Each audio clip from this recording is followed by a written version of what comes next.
Everyone, welcome back to another live episode of the Relevant Recruiter Show. It's really excited today because I've got a guest with me. As you guys that have been following and watching last few episodes, I've been just doing some training, adding some value. But today, I get the opportunity to interview Diego Davis. Diego is the co-founder and part owner of Access Healthcare, and it's a travel nurse, medical professional, and allied health personnel agency that started in the Northeast and currently serving 17 states and looking to expand. Now, this is a really great story because before Diego started Access Healthcare, he actually was a nurse himself. He's not a practicing nurse anymore, but he really saw the opportunity in the marketplace to what he thought he could do is improve the overall hiring and recruiting process for both the nurses as well as his clients and companies. So today, Diego is going to kind of share his story, and then we're also going to dive into, how to overcome the fear of jumping into entrepreneurship. So Diego, thank you for being here with me today, and welcome to the show. God, thank you, Donnie. Thank you so much. Love your platform. Been following you on LinkedIn and other platforms. Honor and pleasure to be here. Awesome. So let's go ahead and dive right in, Diego. I mean, before we get into the real fun stuff, give us a little bit of background. Where are you located right now? Tell us a little bit about your family. Yeah, just right now I'm currently in Atlanta, Georgia. I've been Alpharetta, Georgia, which is a little suburb outside Atlanta. I did most of my nursing career. I got my degree in Georgia, but I moved up as a travel nurse up to New Jersey, New York area. So I did Manhattan for a bit, New Jersey. I did the whole up and down the East Coast as a travel. I did that for 20 years. It was a great career. But my family, my daughter here is in Atlanta. She's going to be going to college in about a year and a half. So I decided to come here, put my roots here. And, that we started the company you spoke about. We're going to have our brand, our national office here in Atlanta. So we're moving everything from New Jersey, which will have a little base camp, but we'll be everything in Atlanta. Hopefully within the next 2 to 3 years, we'll have everything transitioned. Awesome. How long did you say you've been in Atlanta? Literally, I lived in Georgia all my life until the past 20 years, but I just moved back to Atlanta Okay. like last March. Okay, cool. Yeah. Very fun. So got a family, got daughter, you said, and you guys are now the whole business is going to be relocated down in Atlanta as well. Yeah, I've always done it. My ideal dream when I moved to New York, I was like, I would like to make northern money, but live in the South. And there's no Right. other way to do it. I was trying to figure out making being a nurse up north is very lucrative. It's a meaningful and rewarding career, but the money up north is so great.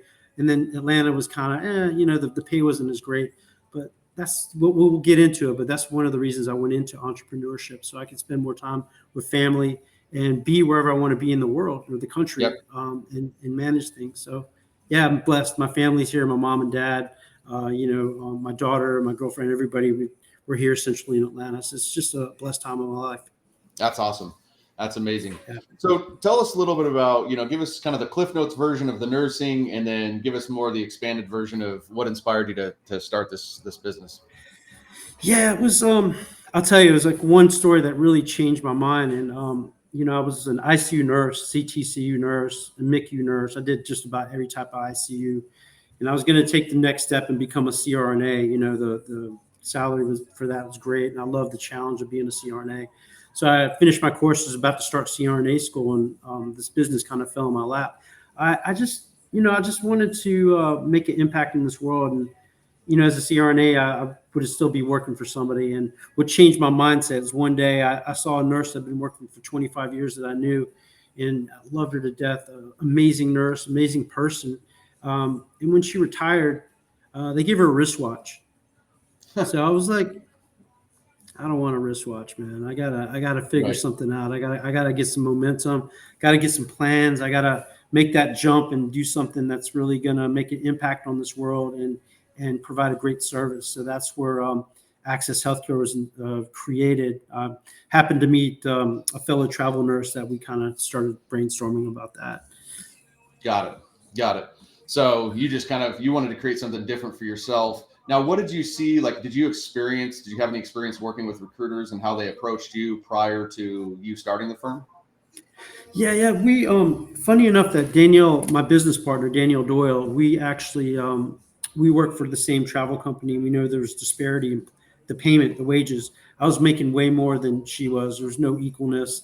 And there's a lot of choppiness in the way we were positioned into the contracts, who got the contract before the other contract. There's a lot of inequalities, and we just decided one night on our birthday, matter of fact, if she'll be watching, had a couple drinks, and we were like, you know what?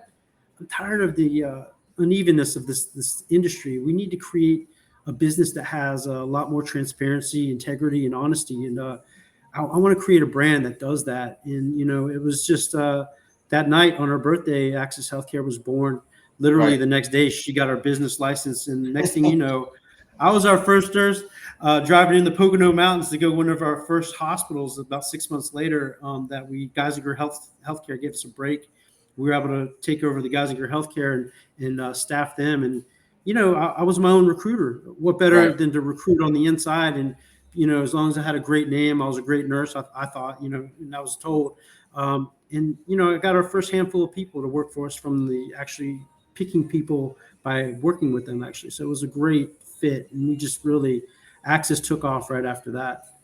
Yeah, I love that you guys literally had some drinks on her dinner, and the next day you just I love that whole story of taking action, because so many people get into such deep thought about their business and their journey, and there's a lot of different ways to go about it. But I like the idea of kind of how you guys approach it, all right, cool, let's go do this and figure it out, along the way. Right. It sounds like too, and just based off what you just said there, it sounds like diversity and inclusion is something that's important to you guys. Is that something you guys are pretty focused on right now? Yes, definitely. We oh my God, we've been through so much, Donnie. I'll tell you, that's one of our key factors that keeps us going. We just want to make sure that everybody's equal and that we love. We're diversified employers. As on top of, we don't discriminate in any type of opportunities or opportunities for our inner staff as well. Very diverse crowd. We pride on that. We love our inner staff and especially on the external too. And also with the hospital relationships is key. I mean, to any successful business, we have to have that model and to portray that to the hospitals, and they love that. I mean, we'll get more into why we get into it as you ask me some more questions, but yeah, it's one of our key factors, in our business model. You're just kind of going into that. I mean, what do you feel like really differentiates you? I mean, obviously healthcare is an incredibly competitive market, a lot of shortages of candidates in a lot of markets. But, just with my experience sitting where I said, there's a lot of nursing focused recruiters, travel focused recruiters. I mean, what makes you guys different? What do you guys pride yourself on? It's so funny. As we were speaking before, integrity and transparency. Right before we got on this call, I literally got on a call with one of the nurses, and I showed them our model. I showed them what our bill rate was. I want to be completely transparent. I want to show them how much we're actually getting paid from the hospital and how we break down, how we come to our profit. And he adored it. He just says, Diego, that's why I talk to anybody in the Northeast right now. Your name is gold. Is because you do these things that kind of involve the medical professionals to realize where the money is. I'm not driving a Lamborghini. I just want to make sure that we're aware that, what it takes to run a business. And I didn't realize, I got to pride ourselves. We're going to hit the 60 million mark this year, and we're on target for 100 million. And there's only 1% of the companies in our industry that hit that mark. And I'm very proud to say, just because of our business model, our transparency has gotten us to that point, and people just love that about us. And, we always say you need access to get in, but they just love access for that transparency and honesty, to be honest with you. Yep. Now, what was, as you kind of transition, right? 2 different careers. You went from, being a nurse. I can't imagine anything being more different than being a nurse than to being a recruiter. What were some of those challenges that you faced just tactically, as you first started, you guys launched this business? Oh my God. Danielle sent me a quote on Saturday. It was so funny. It says, you show a successful person, you're going to show a person that failed a lot. We fail forward so much. And that's a lot. I want to get a message out is that I rather learn that I rather take opportunities to fail. I'm not failing on purpose, but it's going to teach us what not to do in the future. But I don't want to look back when I'm a lot older and have that. I never tried. I think that's the worst fear that I have, is that I never tried something. and that's where we found our niche in our passion. And you can tell in our business sense, just, you know, the way we lead is with that passion, and our whole team just follows and adores what we do. And, you know, they always say the leadership travels downhill, that energy travels downhill, and we just love our energy in our company. Yeah, that's awesome. So let's kind of use that to kind of tie in. I mean, when you're looking at, you know, I think fear of failure is one of the biggest things that prevents people to explore entrepreneurship. Can you dive into that a little bit more about how you kind of, what you did to kind of face that head on? To be honest with you, Danielle sent me a video. We're always sending each other videos on these, you know, from YouTube. We're a big YouTuber crowd that we send to. But Steve Harvey had this miraculous video on jumping. You know, everybody in this world has something inside them, a gift. And he was saying that the crazy thing is like, if you ever later in life, you realize you never used that gift, that's probably one of the worst expenses that for yourself that you'll ever go through. But sometimes you have to jump, not knowing what's going to happen. You're going to get, it's like having a parachute. He said, as you jump over a cliff, you're gonna hit some rocks. Right. You're gonna get abrasions. You're gonna get messed up.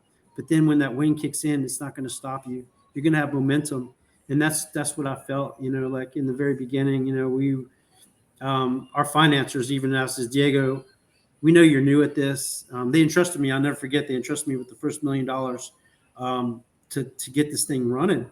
Right. You gotta have that financial backing, and I had dinner with them, and they entrusted me with that. But I had that fear that I had the responsibility of the money, and I had to make this work. And we were failing, honestly, in the first 2 to 3 years. We were just trying to get our feet on the ground, and no one really sat down and said, "This is how business runs. This is how what it takes to become successful."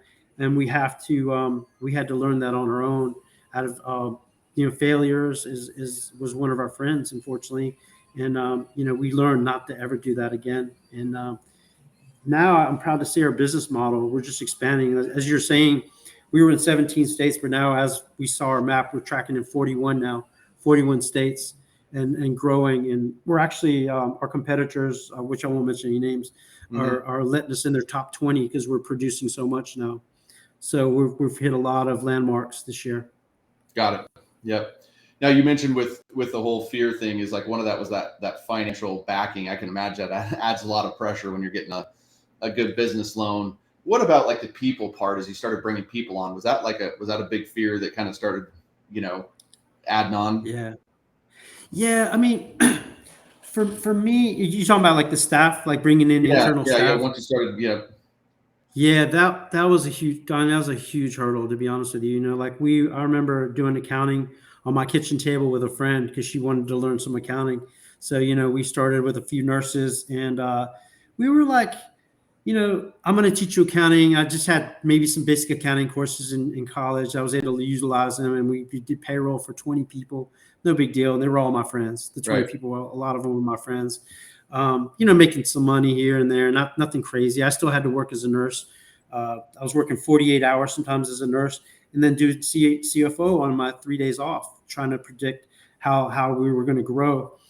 But one of the biggest fears was what I realized to become a successful business is you need a team. To expand, you need to really diversify and get a team, which I didn't realize. I was doing all the accounting. I was selling the business. I was recruiting. I was trying to collect money.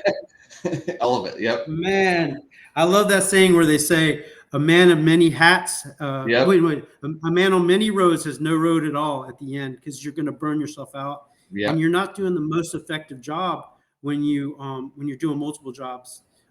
We hired well, I'll get into that too, but yeah, when you make that jump, when you realize you need a team, how big do you want to go? Do you want to be $100 million company, or do you want to be a $2 million company? 100 million company, you're going to need 50 to 60 people to help you manage that. And you got to train leaders. Now we have leaders underneath us that make decisions with us, you know, so you have to have trust and make that leap to expand your business. Yeah. Actually, I had a question come in from LinkedIn from Zulma. She said, how long have you been in business? How long has Access been around? 2015. So 7 magical years. So it's been, awesome. And honestly, Zulma, we we didn't start seeing, returns. I don't even think I took a salary the first 3 years. I really put everything into it. Right. I was making my salary as a nurse, but then it's so true. When you really start seeing positive your 5th or 6th year, as long as you have that momentum, you'll start to see that income rolling in. You just got to hold on tight. You're going to have a lot of white knuckle moments. Oh yeah. Oh yeah. For those of you that also are listening live, feel free to drop in, ask Diego any questions. I'll try to field them as they come in. What were, I don't know if fear is the right word, but like, what was like an obstacle that showed up that you just like flat out, like, I didn't even think about that, right? Like you mentioned that like, hey, there's not like a manual for running a business, but like, what was an obstacle? Is like, whoa, like that, I missed that showed up once you kind of went on this entrepreneurship journey. Yeah, it's one of them is we spoke about, like scaling up your business to, I didn't realize, I thought we're going to keep it the same momentum and make that much money. And we kind of got stagnant at that one.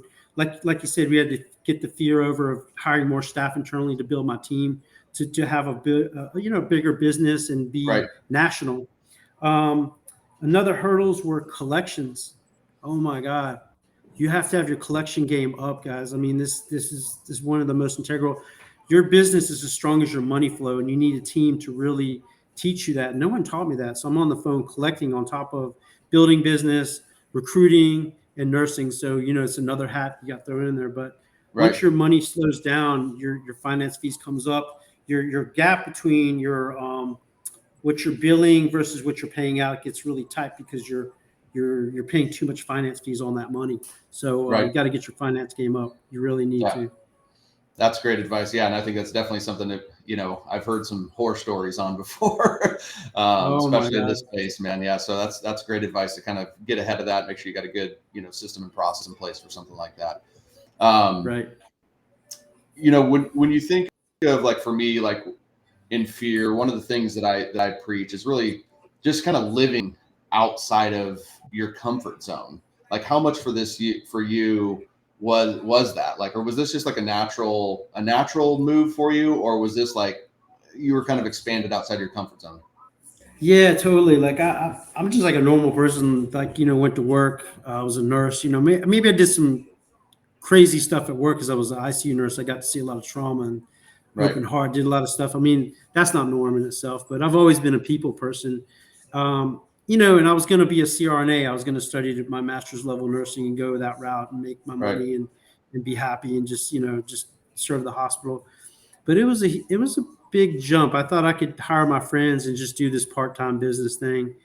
And then my friends were like, I want to hire my friends. And then next thing you know, we're throwing a website up and people are clicking on it and they're just like, wow, what the heck? And then you got to figure out, how can I be different? What kind of services can I provide? How can I be different than the other companies? Can I mention other companies on this? Oh, sure. Okay. Yeah. Like the Ayas and the Nightingales and the Fast Staff, and we're going head to head with them now. But we had to be different. That's one of the biggest thing. I wasn't used to business. You got to get your advertising game up. And I learned that, social media is huge right now. Thank God we have LinkedIn, Facebook, Instagram. And now my assistant's getting me on TikTok, not me personally, but we're going to get some stuff happening. Maybe I'll do a dance or two, whatever it takes to get our brand out there. I'm totally gung ho. But awesome. It's been a big jump, Donnie. I'll tell you, it's been exciting but very rewarding. I love what I do.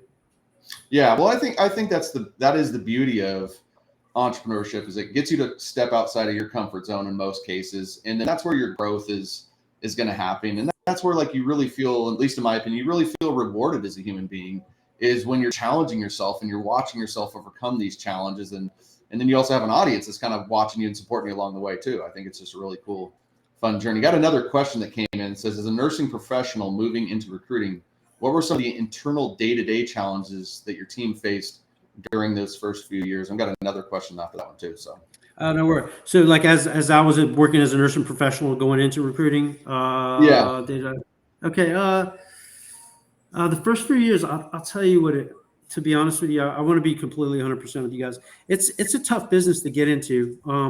Right now, we're ruled by vendor managers. They're back in the 80s, there used to be 1,001 agencies calling hospitals.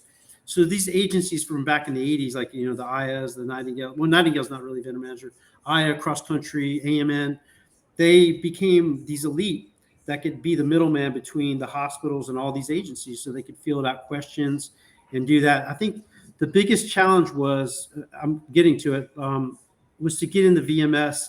We had very minimal jobs in the very beginning.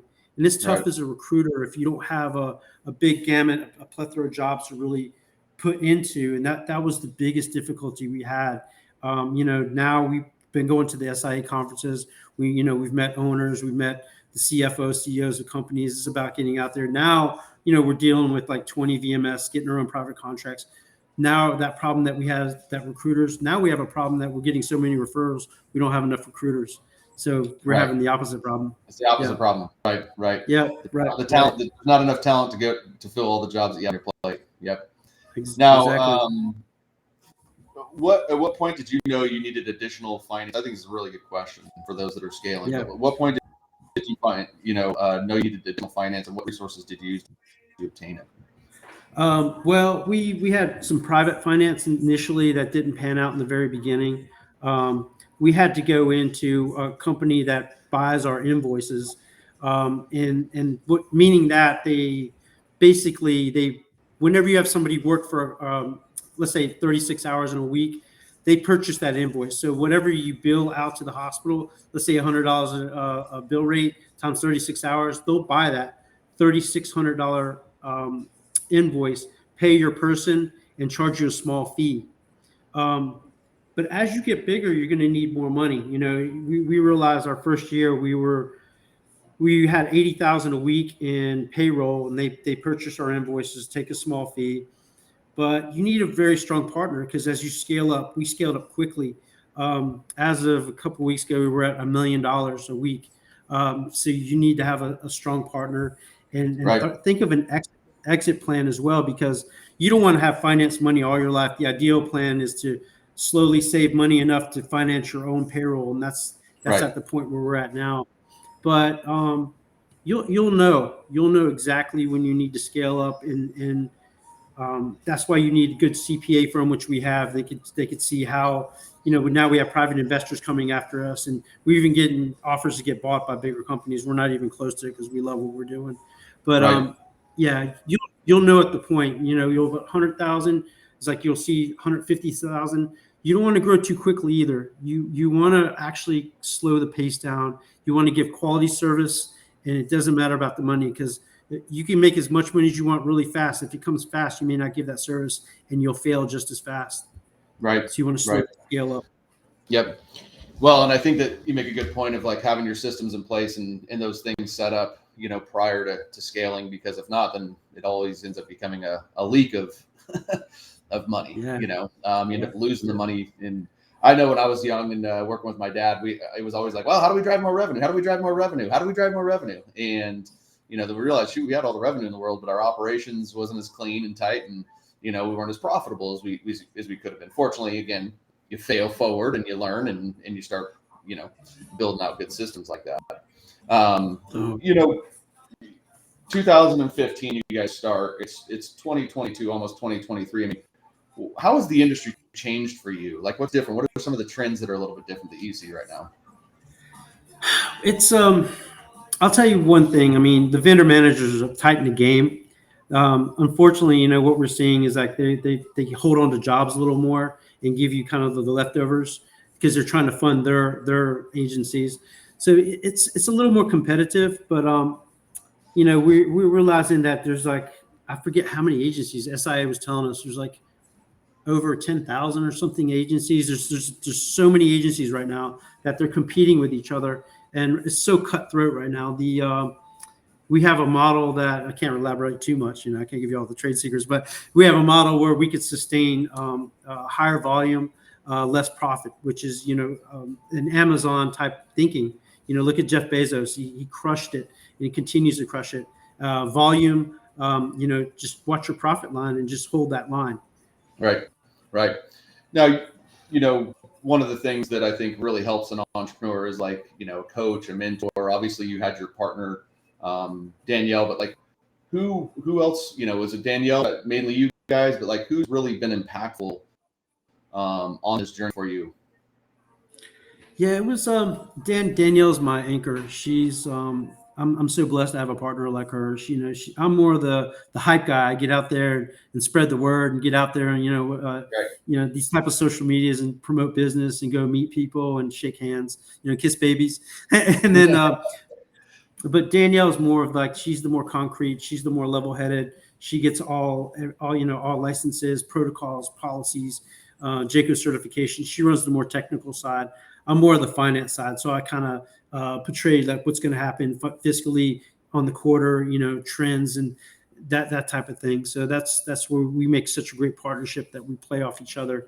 But we also, my cousin, who the craziest thing, he used to work for corporate America, and I saw him leave when he was 40 years old into an entrepreneur, and he led the way for me to kind of change my mind that I was tired of giving my life for a company that's utilizing my skills and my gift, to make them a lot more wealthier. And I wanted to do that for myself while giving a great service to the country, which I believe we did a great job doing.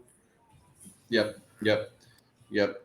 No, this is awesome, man. I'm really enjoying hearing your story, hearing your journey. I mean, what was something that was completely unexpected, right?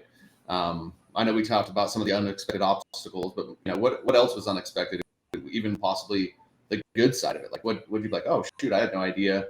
This would be this way. Or Yeah, it's like the sixth year, like when you finally hit a certain level. I mean, business is business. You're gonna have good weeks, you're gonna have bad weeks. You're gonna make right. profit, you're not gonna make profit sometimes. But just that momentum, all the hard work, and then when you realize that you've got a great product, and the greatest surprise is your profit and what you've done for this world, and when it starts to all accumulate and hit, and you get in a good rhythm, and that's something I never expected we would get to that formula. Mm-hmm. And that's such an amazing thing. We've had surprises along the way. Overpaying taxes by $250,000 and you get that check back in the mail. That's not bad, right? Yeah. Yeah. Unexpected million here. Yeah, it's amazing. Yeah. And I think one of the biggest gifts is our team. Our team is just, I couldn't say enough great things about what we've created here. Like, our leadership that, they're making decisions for us. So Daniel and I can have a little bit more of a life. We occasionally get away, forget being an entrepreneur first couple of years, guys. Your vacation you're going to be planted. Matter of fact, the other week we went on vacation for about a week, but I was in the hotel 2 days still working, Right. But at least I got to see the ocean from the window, Yeah. Better view than the normal there. Right. One of the things that's helped me out on our journey is really just tracking the wins, right? And those little, you really talked a lot before about like that, failing forward and just taking action and moving forward. But like, how do you celebrate intentionally? Like, what are the things that you guys are celebrating? Because for me, it's like, that's one of the things that it's easy when you get the grind being like, oh, we can be this better. We can do that better. We can do this better. But then sometimes that kind of stymies our momentum. And like, how do we just get back into basic celebration? What do you guys do to celebrate and reward yourselves? God, honestly, I'm not trying to, it's so cliche, but I'm blessed every day, man. I wake up Right. and I'm just like, I pray every day. And I was like, thank you, God, that, I could be anywhere in the world running a business. Matter of fact, in 2019, I was living in London, England, managing the company from there. We're trying to crush a deal with NHS, which is their medical system over there. They needed an agency as well. So I was able to, my team didn't miss me too much, but I was 6 hours behind it sometimes, but I was able to work anywhere in the world. It's a complete blessing, Donnie, to do what we do, to meet the people that we have, and just to be with my family. We created a business that solely focuses on our families. We want to do something that's created for generations on. And, we call ourselves the Access family. Anytime we put an offer out, welcome to the Access family. And we're here to make sure we have your back and look after you. The question is, I'm blessed every day, man. I really adore what I do and the people I do it with. Yep. Yeah, there's another great question from Zolma. She might just have to come on and host this thing with me one of these times. Yeah, come on, Zolma. How did you handle family, work, and starting a business? How did that affect your home life as you've launched and where you're at now? Oh my God, Zoma, you need a rock. Your partner has to really understand what you're going through, and when you find that true love that they understand, they see you grow with it. Thank God I have a great partner that really I'd love to.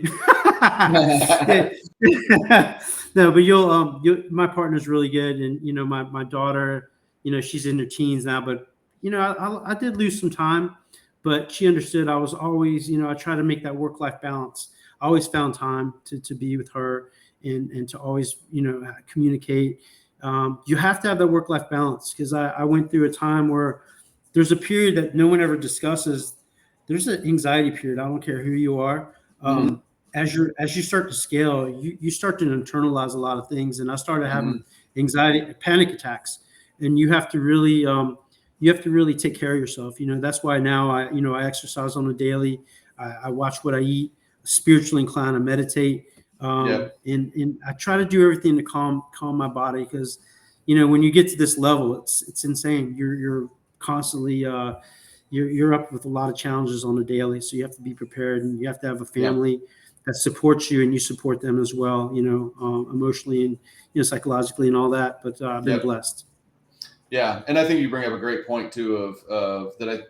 Especially when you're starting your business, it becomes almost like your number one priority, and you forget about some of those things that you just mentioned. You forget about obviously the family life is one thing, but if we're just talking personally, you forget about your health, you forget about working out.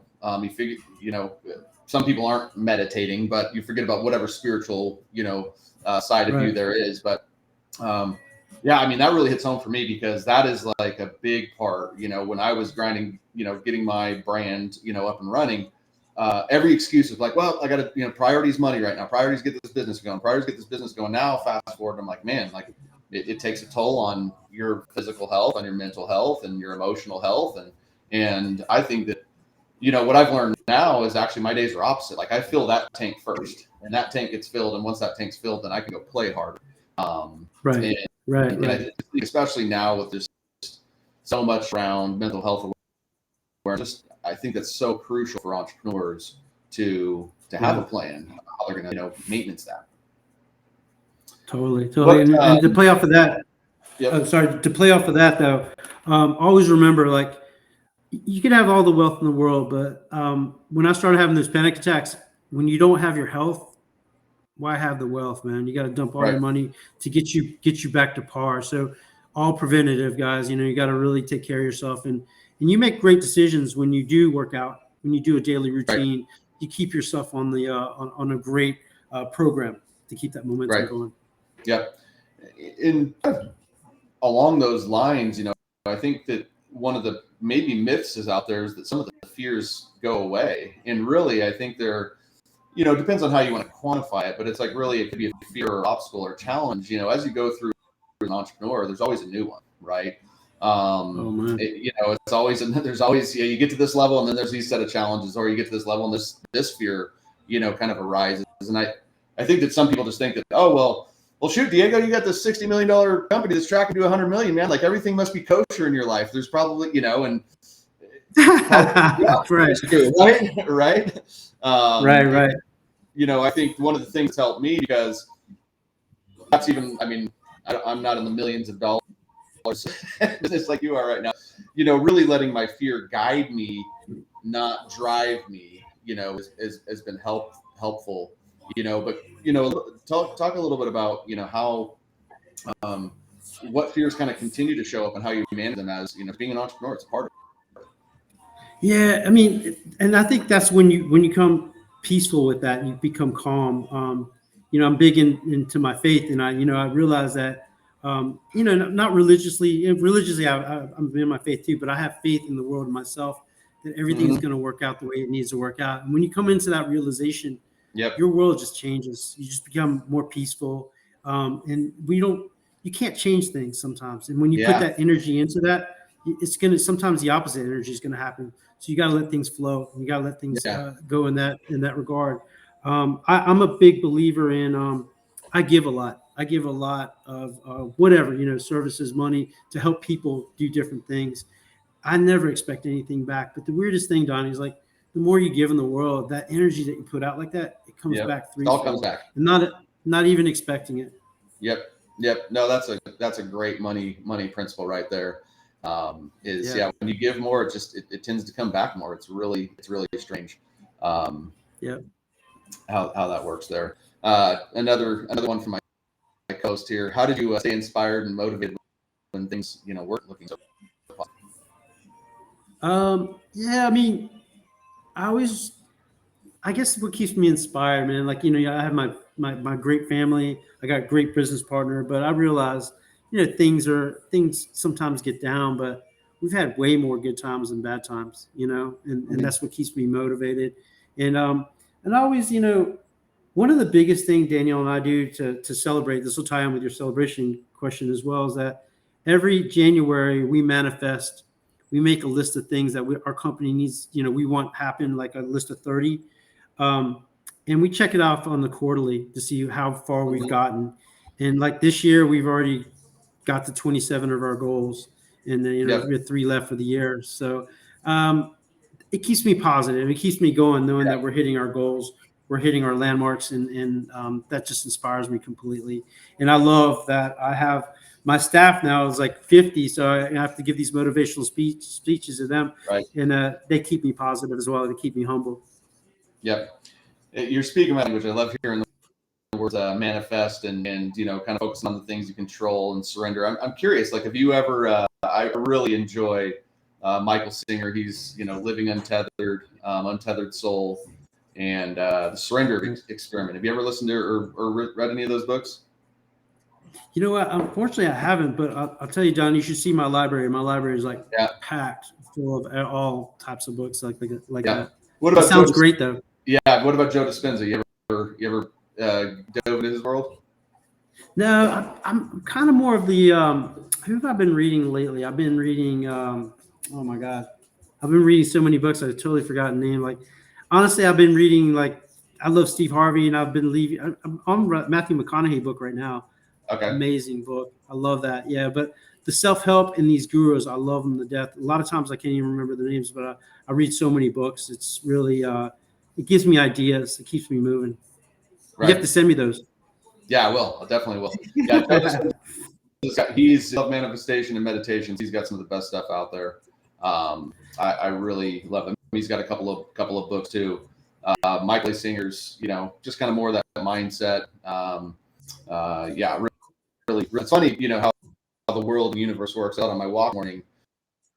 And there's an older gentleman that's walking, and I kind of caught him, and he's reading a book or walking up in the foothills, and so it's not just like a flat sidewalk. He's walking in these downhills, and the book he was reading was called The Gift of Fear, and he just was raving about it. I Oh, I asked him, heard about that. yeah, and he said I this heard he's about like it's a that. phenomenal book. But kind of going back, Zulma was asking, do you have any book recommendations? I just kind of threw a couple out, but what would be your top one, two, or three there? I'll tell you, one of the books that changed my life, honestly, that I I just realized that this world is all full of businesses, and that kind of started gearing my mind was Rich Dad Poor Dad. It Oh, was it Robert Nugget?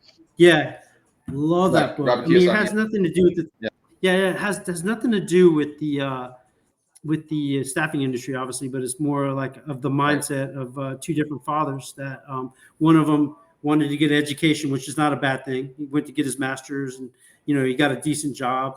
Then you got the other father that was kind of like the father of one of his childhood friends that became an entrepreneur, and they had different results. And I just love the differentiation of that, and I pursue that. And also the other one is The Secret. I love this book, The Secret. It's about the power of the universe and manifestation, about seeing signs, and I believe in that. I take those signs and the energies and the momentum, and that's how we run our business in a lot yeah, of ways. yeah, yeah. That's a lot of fun. I'll have to check out The Secret. I've obviously seen that, but I've never read that. And I'm probably due for a Rich Dad. I think I read Rich Dad Poor Dad when I was in high school. Haven't picked Oh it up my again. God. So I need to pick that up again and explore it. So But good. Love that. that's a classic right there. Well, as we wrap things up here, where can people, find you? Yeah, you can always reach out. Our website is amazing. If you guys want to catch up, Daniel and I had a little podcast like last year, so there's some pods on there for that. It's accesshealthcarestaffing.com. We're also on Instagram and Facebook, soon to be TikTok. We'll see what happens. And then Twitter as well. If you go to our website at accesshealthcarestaffing.com, we have our 1-800 line. If you guys ever need recommendations or help with business, I do not mind talking to fellow entrepreneurs and you can ask me questions. If I have anything I can offer, I would love to do that for you.